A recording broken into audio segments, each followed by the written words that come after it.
आजाद भारत के सबसे बड़े स्कैमों के साथ उनकी पार्टी और उनकी पार्टी की सरकार का नाम जुड़ा रहा है। मित्रों, हम एक ही बात कहना चाहेंगे कि नोटबंदी के इस पूरे प्रयास से देश को एक ईमानदारी के पथ पर चलने की एक नई रोशनी मिली है और भ्रष्टाचार से सबसे अधिक गरीब परेशान होता है। भ्रष्ट आचरण का सबसे बड़ा लाभ गरीबों के अहित में होता है। फिर भी ये भाषा बोल रहे हैं। अब एक बात कही गई, पार्लियामेंट को कॉन्फिडेंस नहीं लिया गया। रोज वित्त मंत्री जी तैयार थे अपनी बात कहने के लिए, प्रधानमंत्री तैयार थे। एक तरफ आप संसद को चलने नहीं देंगे और बाद में विरोध करेंगे। इसलिए ये जो गुब्बारा विपक्ष की यूनिटी का फटा है, ये जल्दी ही कांग्रेस पार्टी की हैसियत को और स्पष्ट करेगा। एक और बात मुझे कहनी है,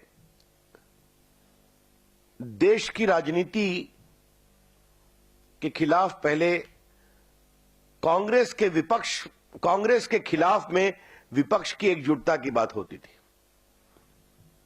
अगर आज भाजपा की सरकार और भाजपा के खिलाफ एकजुटता की बात राहुल गांधी कर रहे हैं, तो ये कांग्रेस पार्टी की हार है और बीजेपी की जीत है कि जनता हमारे साथ है और बीजेपी और उनके सहयोगी एनडीए और हिंदुस्तान की पॉलिटिक्स के सेंटर में है और ईमानदारी से हम काम कर रहे हैं और करते रहेंगे। इतना मैं अवश्य कहूंगा,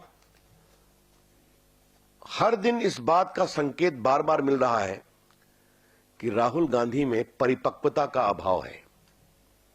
आई am sorry to make this comment, every day it is increasingly evident that Rahul Gandhi's utterances are lacking in maturity and gravitas।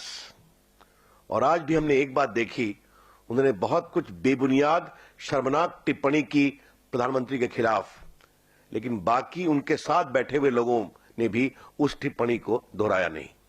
यही अपने आप में बहुत स्पष्ट है कि राहुल गांधी की टिप्पणियों में कितनी गंभीरता है। एक मिनट, जो स्विस बैंक अकाउंट को कहा गया है कि जिनके नाम आए हैं उसको संसद में रख दिया जाए, ये राहुल गांधी ने कहा है। हमारा स्पष्ट आरोप है कि राहुल गांधी उन लोगों को बचाना चाहते हैं। आपको पता है कि जो हमारा उनका बायलैटरल एग्रीमेंट है उसमें साफ लिखा हुआ है कि जिस दिन उनके खिलाफ आपराधिक मामले चार्जशीट हो जाएंगे आप डिस्क्लोज कर सकते हैं, और अगर आप चार्जशीट करने के पहले उनका नाम आपने डिस्क्लोज किया तो हम आगे से उनके खिलाफ आपको सबूत देना बंद कर देंगे। आपको मालूम है सुप्रीम कोर्ट में भी बहस हुई थी, वहां भी सरकार की ओर से कहा गया था और सुप्रीम कोर्ट ने अप्रिशिएट किया। तो अगर राहुल गांधी कह रहे हैं कि जबकि जांच चल रही है, कई के खिलाफ कार्रवाई हो चुकी है, बाकी के लिए चल रही है, तो राहुल गांधी अगर आज ये मांग कर रहे हैं कि उन सबों का नाम संसद के पटल पर रख दिया जाए ताकि उनके नाम जनता के सामने आ जाए, मीडिया में छप जाए, अर्थात स्विट्जरलैंड उनके खिलाफ जांच में सहयोग करना बंद कर दे, तो राहुल गांधी तो उनकी मदद करना चाह रहे हैं ना, तो राहुल गांधी से और हम कोई अपेक्षा नहीं कर सकते। Thank you.